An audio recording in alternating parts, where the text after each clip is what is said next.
Oh, Tabatchoy. Ikaw pala. Bakit ganyan ang buhok mo? Si Mang Manny, ganito ginawa sa buhok ko.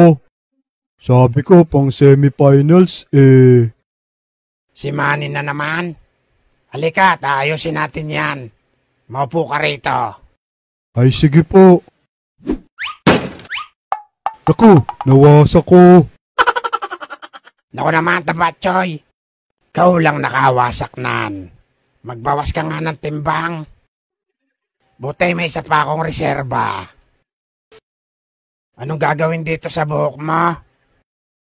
Pang semifinals sana, Otlug. Ayaw mo ba ng pang-finals?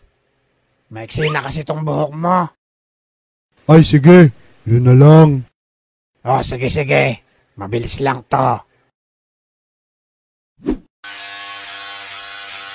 Okay pala tong pwesto mo Otlug. Oo naman, Tutoy. Oh, okay na, Tutoy Lusog.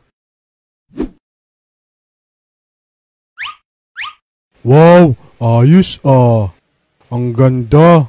Yan ang gupit.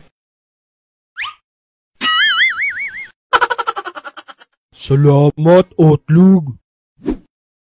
Medyo may